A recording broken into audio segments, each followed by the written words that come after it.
اللهم صل على سيدنا محمد النبي الأمي وآله وأصحابه وبارك وسلم عدد خلقك ورضا نفسك وزنة عرشك ومداد كلماتك وعدد كل معلوم لك دائما أبدا أبدا. مجھا محترم حضرت صاحب عبدالمقيم مدد العالی مولانا عبدالرحمن صاحب اسٹیج تے موجود معزز حاضرین تمام جماعت سگوری بخاری شریف جی آخری حدیث آ ان میں زیادہ تر علمی گالیوں ہوں اور میں کوشش کروں تسولیوں کرے تاں کہ بدھایاں ایں جلدی دعا یہ طرف متوجہ. بخاری شریف میں اساں جے پاک پیغمبر صلی اللہ علیہ وسلم جا فرمان لکھل ان فرمان کے حدیث سے بوا. پاک پیغمبر صلی اللہ علیہ وسلم پانچے زبان مبارک سان جے کو فرمایو وہا بھی حدیث آ. پاک پیغمبر صلی اللہ علیہ وسلم جے کے پانچے زندگی میں کم کیا وہا بھی حدیث آ. پاک پیغمبر صلی اللہ علیہ وسلم جے ساموں جے کے کم کیا ویا اے محبوب کریم انہن کمن کھان نہ جھلیو یا بھی حدیث آ. ان حدیث کے پاک پیغمبر صلی اللہ علیہ وسلم جی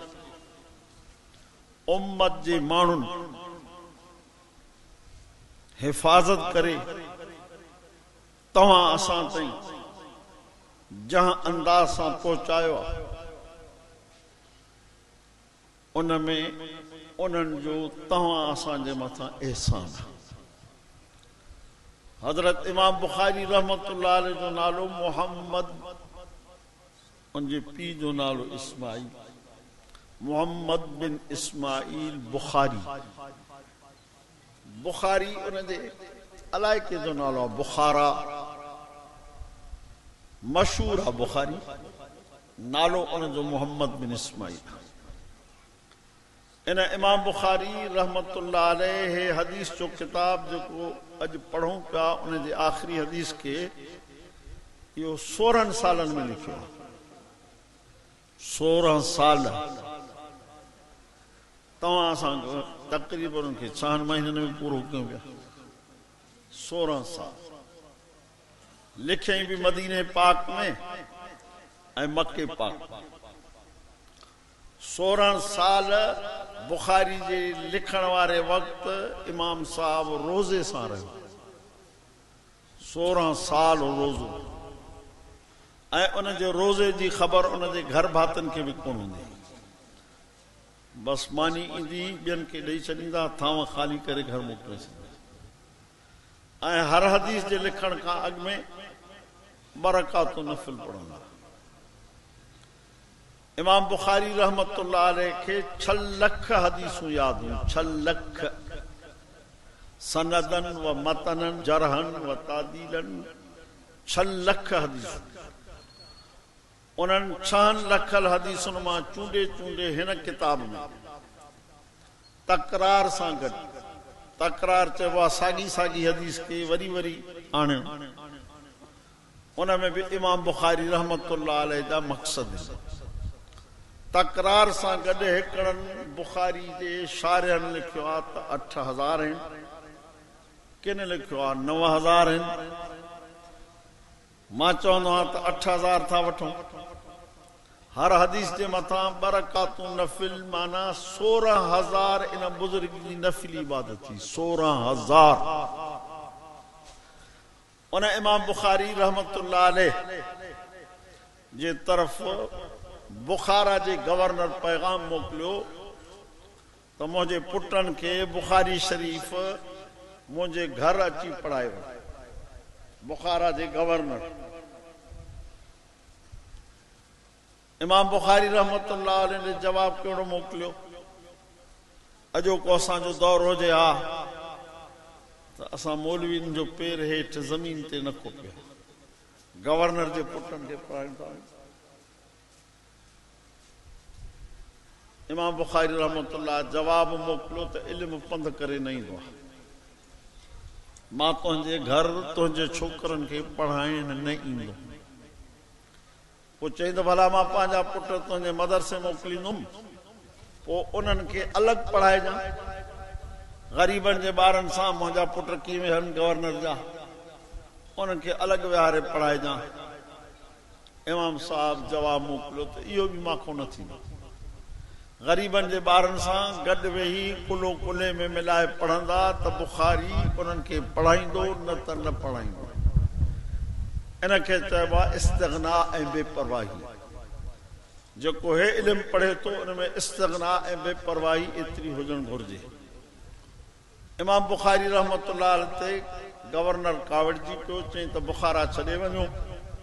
امام صاحب جواب میں فرماؤ تو بخارا چھڑن قبولا تنجے حکم کے منن قبول نہ ہے لیکن ظاہرات دکھ تسیندو نا انہیں دکھ میں امام بخاری رحمت اللہ گورنر لا بدوا انہیں جو اثر یہ نکتو جو بادشاہ انہیں گورنر کے ہفتے جے اندر گورنری تو لاہے انہیں جو ماہ کارو کرے گڑھتے چاڑے سجے بخارا میں گھمائیس تاکرے حضور فرما من آدالی ولین فقد آذنتو بالحرب جو کو مجھے ولی سا دشمنی رکھن دو ان سا مجھے جنگا جہاں سا اللہ جی جنگ تھی تو کامیاب کتھوں تھی انہیں امام بخاری رحمت اللہ علیہ ہن حدیث کی شروعات بدل وحی سان کی منڈو منڈو میں باب کیف کان بدل وحی حدیث جا قسم ہیں ایکڑا جوامع یا سنن جوامع میں جی شروعات کتاب الایمان کا ہے سنن جی شروعات کتاب الطہارت کا ہے امام بخاری پانچے کتاب جی شروعات بدل وحی سان کی ڈرگو وائز کون کبو چھو تو بدھائن تا تو وڈو طوفان کو تاں کرے ان کو اگ میں بخاری جو درس پورو کرے وٹ جے تو بہتر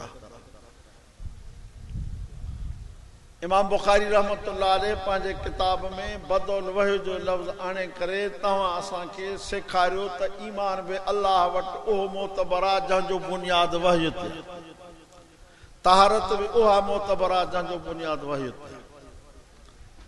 پچھاڑی میں وہ ان بدل وحی میں جکا حدیثاں نہیں وہ انما الاعمال بالنیات سبھی عمل ہے نیتن سا سندھی میں بھی چاہنا جیڑی نیت تیڑی مراد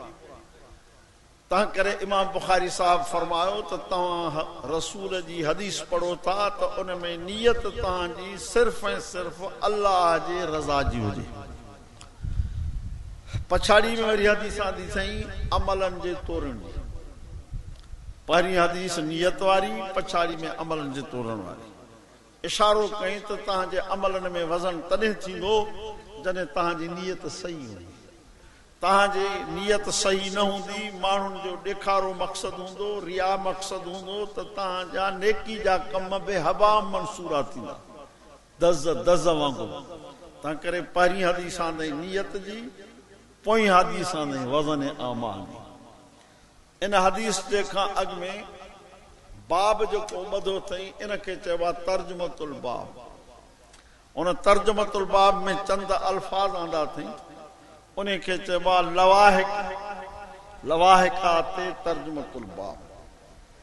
امام بخاری باب بدو قول اللہ تعالی و نزع الموازین القسط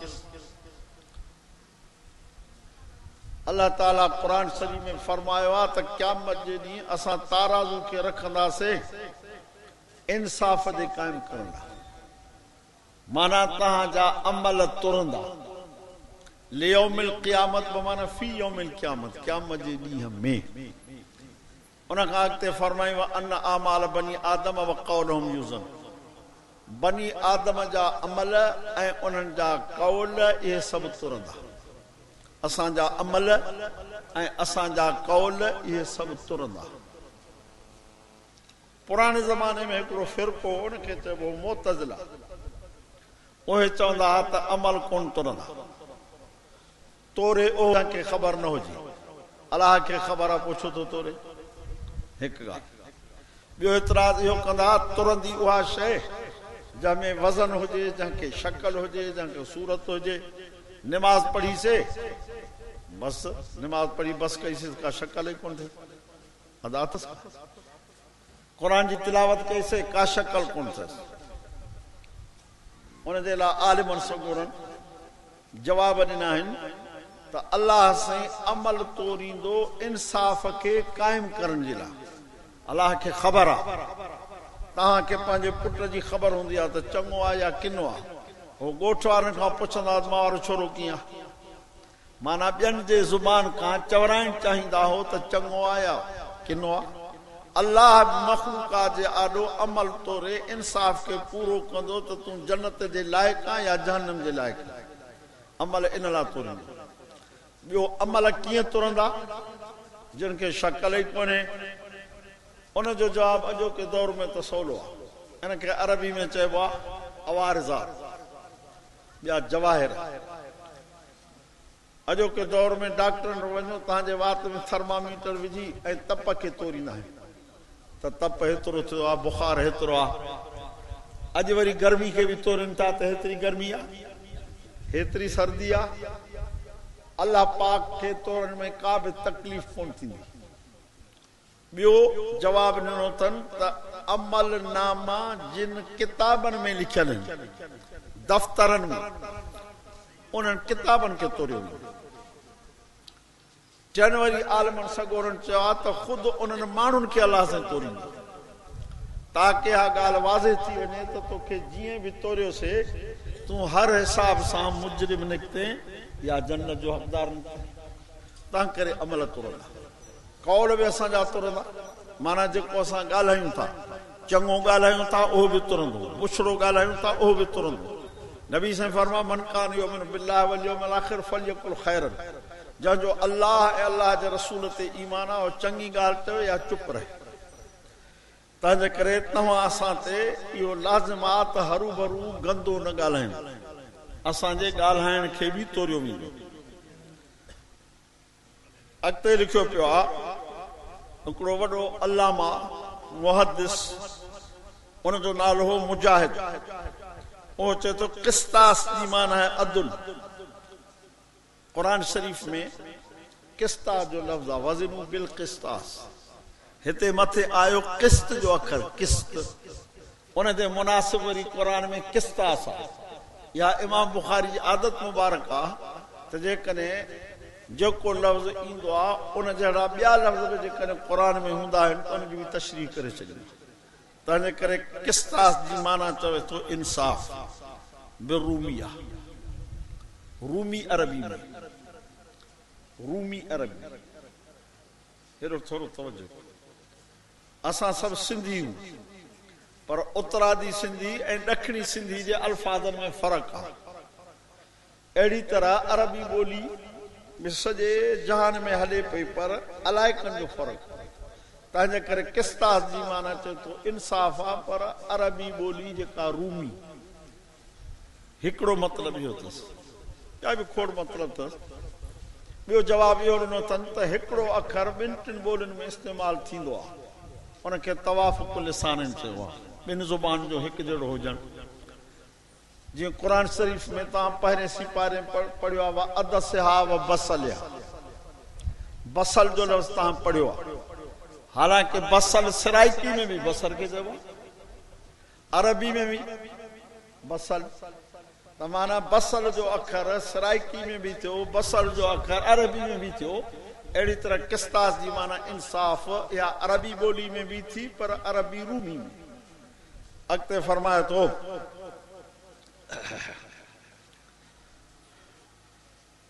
वयुक़ाल अल क़िस्त मस्तरुल मुक़सित वल आदिल।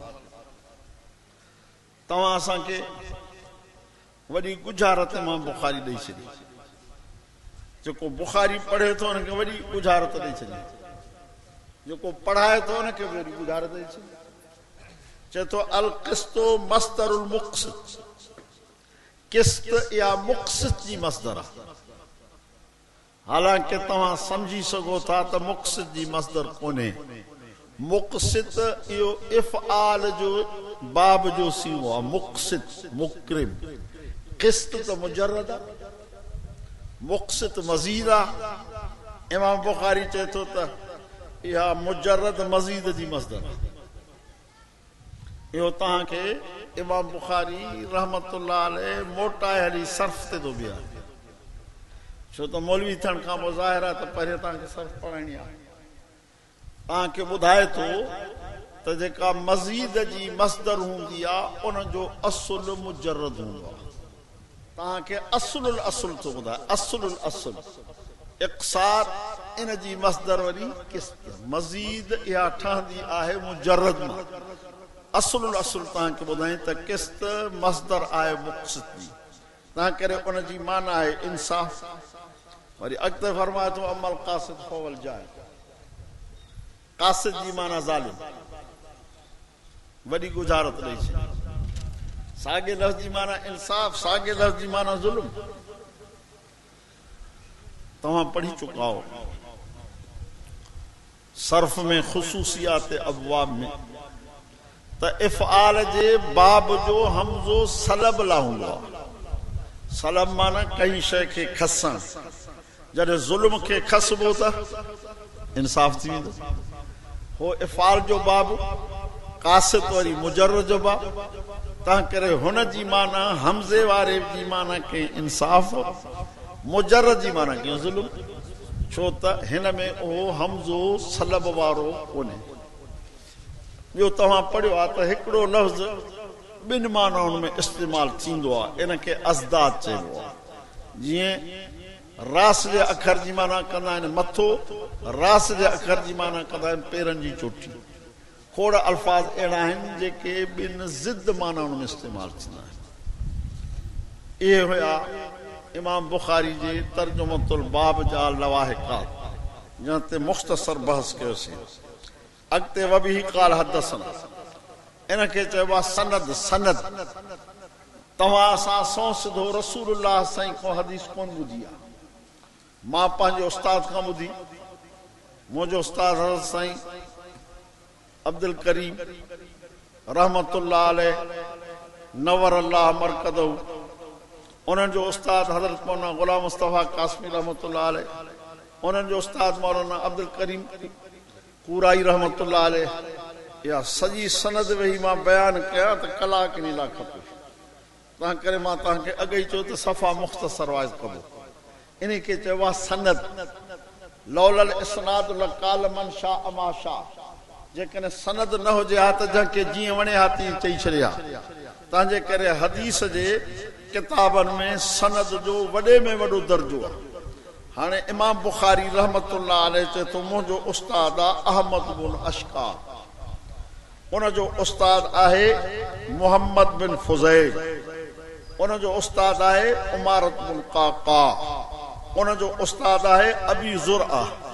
انہوں جو استاد ابو ہریرہ جو استاد رسول اللہ صلی اللہ علیہ وسلم مانا یہ سند تہاں سولنگی جو گوٹھوں چھکے حالی مدینے پاک پہنچائی تہاں کرے انہیں سند کے سمجھن تمام ضروری ہے تہاں سمجھنا ہوں تو شاید مدرسن میں کہ مولا چھوکرا پڑھن تا واندا ہے تہاں ہکڑو ہفتو اساں سان ویہو تو خبر تہاں کے پوے تو چھا حشر ہکڑی ہکڑی گال تے ہتے زیر چھو آ ہتے زبر چھو آ ہتے پیش چھو آ ہتے جزم چھو آ یہ وڈا بحث مباحثہ ہے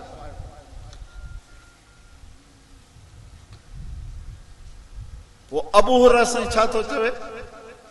تو نبی صلی اللہ علیہ وسلم سائن فرمایو کلمتان حبیبتان جملتان محبوبتان بہکڑا جملہ ہیں جے کہ اللہ کے پیارا پر حبیبتان اللہ نہیں حبیبتان الرحمن رحمان رحمت کا ورتلا کم تھورو مزدوری گھنی یا رحمت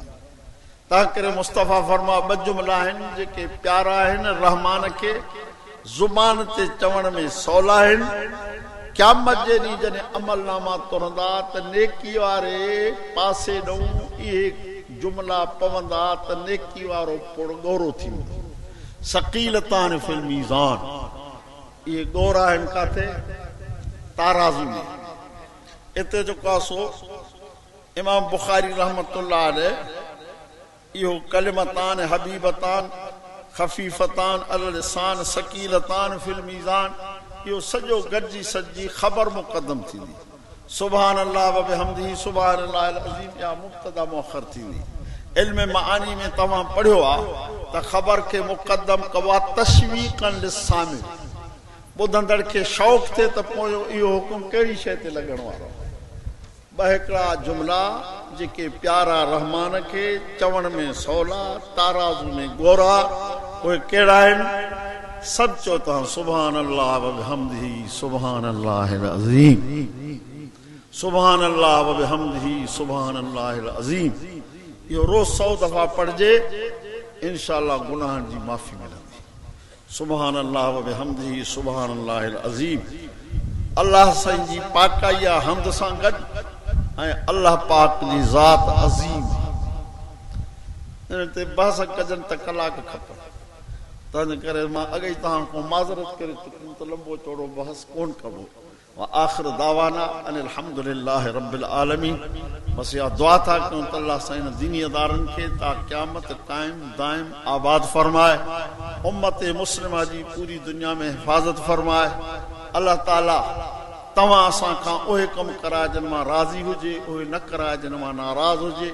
بنی جہانن جو چنگائیں نصیب فرمائے بنی جہان جے برائن بچرائن کھاں بچائے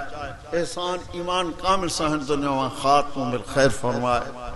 حضرت سائیں عبدالمقيم صاحب جن کے عرضات دعا فرمائے بخاری جی دعا پو دستار جی پو اللہم انہا نسک علم نافع